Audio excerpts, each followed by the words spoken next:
Halo Bray, kembali lagi di gaptek.id dan gua belum lama ini baru aja dikirimin seluruh perlengkapan dari ROG buat nemenin gua di rumah. Jadi kebetulan ROG tuh ngirimin sebuah laptop, ini ROG Zephyrus S GX 502GW, dan dia tuh ngiriminnya nggak pakai boxnya, tapi gua dikirimin bareng sama tas gaming yang satu ini. Ini adalah ROG Ranger BP3703, yang dimana ini menjadi tas termahal kayaknya ya yang pernah gue temuin, karena harga tas ini aja, tasnya doang, itu setelah gue cek ternyata mencapai angka 4 juta rupiah. Ya meskipun tujuannya untuk nemenin gue di rumah aja selama masa self isolated atau self quarantine ini ya, dimana kita semuanya lagi diminta untuk di rumah aja, kerja di rumah, belajar di rumah dan segala macam. Tapi ada tas yang memang ditujukan sebenarnya untuk traveling. Tadinya kalau memang gue jadi ke Computex, mungkin gue akan pakai tas ini untuk bawa laptop ini. Dan nggak cuma kedua barang ini aja, tapi gue juga dikirimin enclosure SSD untuk NVMe SSD dari ROG. Ini ROG Strix Arian, yang dimana kita bisa masukin sebuah NVMe SSD dan nanti jadi SSD eksternal. Dan yang pastinya karena ini ROG, jadi ada Aura Sync RGB-nya. Nanti akan gue bahas juga soal Arian ini gimana. Nah, pertama yang mau gua bahas itu bukan tasnya dulu, tapi seperti biasa kita bahas laptopnya dulu, karena ini adalah inti dari semuanya. Karena kan ini sebagai pelengkap, ini juga sebagai pelengkap untuk ngebungkus si ROG Zephyrus S GX 502GW ini. Nah, sebenarnya gue sendiri udah sempet bahas Zephyrus S di channel gaptek.id ya, tapi bukan yang versi yang ini, karena yang ini special edition, yang dimana ini punya warna Glacier Blue. Ini adalah cikal bakal untuk ROG generasi selanjutnya, yang dimana kita juga udah lihat ya, kalau ROG generasi selanjutnya nanti itu bakalan punya warna yang kayak begini juga, yaitu Glacier Blue. Nah, warna Glacier Blue sendiri itu udah sempat diumumin sebenarnya di Computex 2019, dan saat itu laptopnya tuh nggak boleh disentuh sama sekali untuk versi Glacier Blue. Jadi kita nggak boleh tuh namanya megang-megang kayak gini waktu itu, karena saat itu masih bener-bener prototype banget. Perbedaannya untuk GX 502GW ini tentunya selain di warna adalah di logonya, karena logonya ini dia bukan RGB tapi memang warna putih.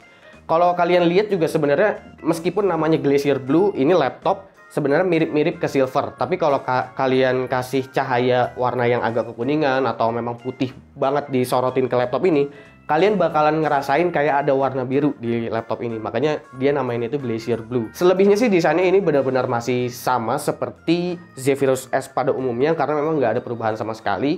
Tapi ada sedikit perbedaan spesifikasi khususnya di bagian layar. Karena layar ini dia udah IPS 240 Hz, ada G-Sync ya, response time-nya 3 millisecond, sRGB-nya 100%, dan ini udah Pantone validated.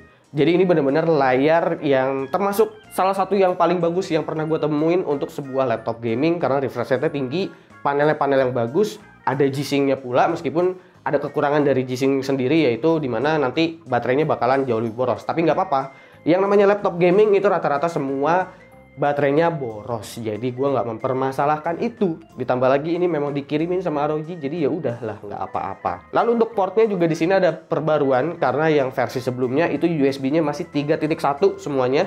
Kali ini USB Type A-nya, USB Type C-nya itu semuanya USB 3.2, yang dimana USB 3.2 ini udah punya rating 10 gigabit per second. Nah, rating 10 gigabit per second ini juga nantinya bakalan bisa menjalankan NVMe SSD, at least NVMe SSD yang kali 2 bukan kali 4. Dan itu bakalan ngedukung banget nanti untuk si ROG Strix Arian ini, karena ini juga pakai USB 3.2. Jadi gue nggak akan mengalami yang namanya bottlenecking untuk NVMe SSD eksternal seperti ini. Makanya ROG juga kirimin NVMe ini. Selebihnya dimensinya masih sama ya untuk si Zephyrus S GX 502. Ya, ini dimensinya ada di angka 36 x 25 x 1,9 cm dengan berat 2 kg aja. Jadi ini benar-benar ringkas dan juga ringan. Untuk bagian cooling sistemnya masih sama juga seperti sebelumnya, dimana bagian belakangnya akan terangkat sedikit. Si ROG itu nyebutnya namanya Active Aerodynamic System ya, untuk di bagian belakangnya ini.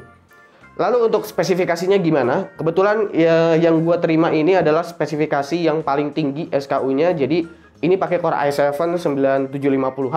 Lalu untuk GPU-nya itu pakai RTX 2070 RAM-nya udah mentok 32 GB DDR4 2666 MHz dual channel. NVMe SSD-nya juga udah mentok 1 TB RAID 0. Kalian kalau mau pakai 2 TB RAID 0 juga bisa sih, tapi harus dibongkar dulu semua SSD-nya.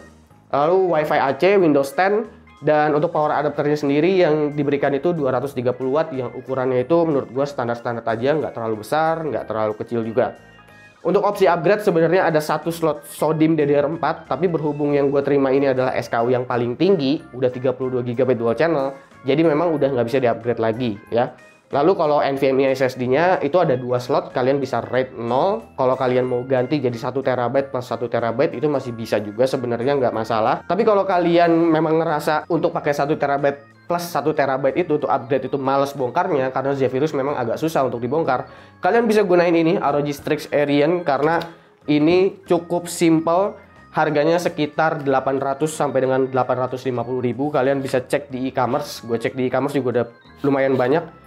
Kalian bisa gunakan yang namanya ini. Bentuknya orang-orang bilang sih, waktu itu gue posting di Instagram katanya kayak mods ya, kayak mods atau kayak pods gitu, kayak vape gitu. Nah ini dia udah menggunakan USB 3.2, jadi udah pas banget sama Zephyrus S.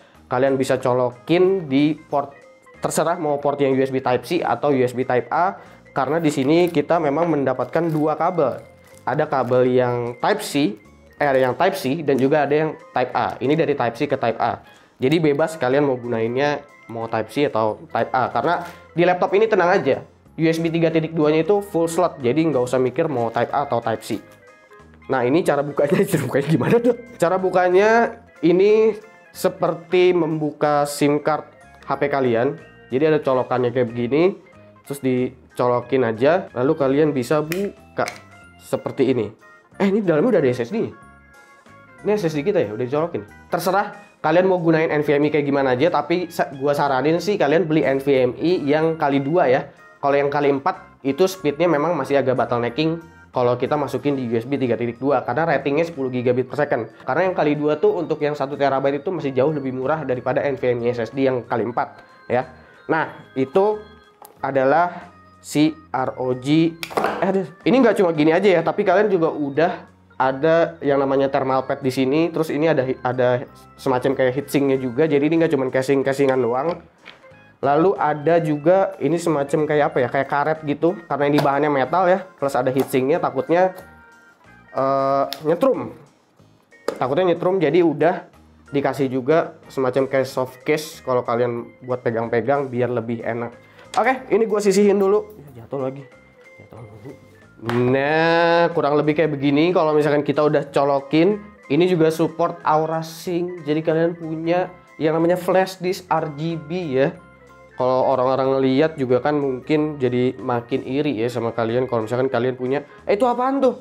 NVMe SSD. Itu soal intermezzonya kalau kalian memang mau upgrade dan kalian anaknya ROG banget dan males bongkar laptopnya, bisa pakai ini. Dan selanjutnya kita tentunya pasti bakalan bahas performa dari Zephyrus S GX 502 yang satu ini. Pertama itu di Cinebench R15. Nah, di sini sebenarnya ada utility seperti biasa namanya Armoury Crate. Mungkin kalian juga udah kenal banget ya sama Armoury Crate.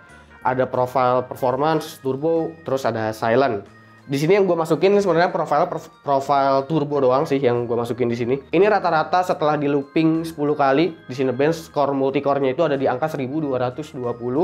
Jadi masih salah satu skor terbaik untuk core i7 9750H dan single core-nya itu di 174. Untuk suhu CPU-nya sendiri ini dia sempat nyentuh angka di 91-an maksimalnya. Tapi habis itu dia langsung turun lagi ke 81 dan sepertinya 81 itu limit ya, thermal limit dari Zephyrus S ini.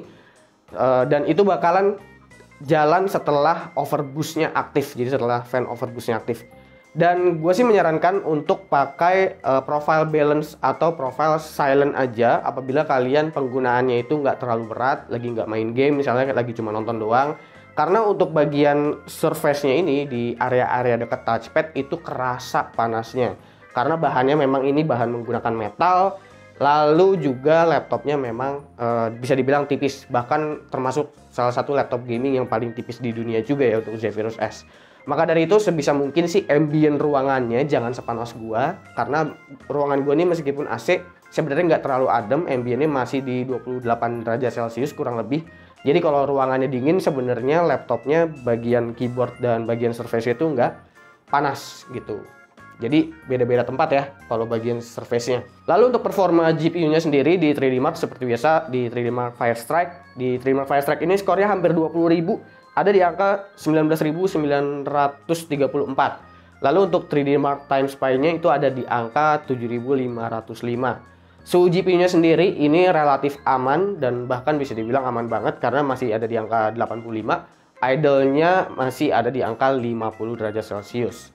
Lalu kalau kita ngecek di performa gamingnya, pertama ini CSGO very low karena untuk ngejar 240 Hz-nya dan ternyata memang masih bisa banget untuk ngejar FPS 240 karena di sini yang gue dapetin ada di angka 277. Lalu untuk Battlefield 5 ini masih bisa dapetin 60 FPS rata-ratanya dan ini RTX on, jadi DXR-nya dinyalain dan ini DXR-nya ultra ya, jadi semuanya mentok kanan masih bisa dapat 60 rata-rata FPS-nya.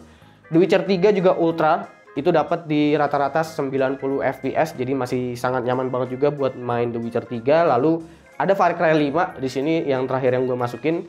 Setting ultra juga itu dapat di angka 93 FPS rata-ratanya. Itu mungkin kurang lebih gambaran soal performa ya, performa gamingnya gimana. Lalu untuk performa SSD-nya di sini di Crystal Disk Mark sequential speed-nya ada di angka 3,3 GB per second, kenceng banget kan. Write-nya ada di angka 2,3 GB per second. Nah, berhubung ROG juga ngirimin ini, jadi biar lebih berfaedah, gue juga harus bahas sedikit lah soal backpacknya ROG Ranger BP 3703 gitu. Ini tadi gue udah sebutin di awal ya, harganya sekitar 4 juta dan dia udah ada RGB-nya. RGB-nya ada di sini. Kita perlu nyolokin laptop atau perlu nyolokin power bank dan ada controller di bagian sebelah sini. Ini kalau misalkan kita mau ngatur profil-profil RGB-nya nanti. Di bagian depan, pelan-pelan ya gue bahasnya ya, karena gue juga nggak hafal. Di bagian depannya ini kita bisa ngelihat ini ada power bank-nya. Nah, ini ada kabel USB-nya.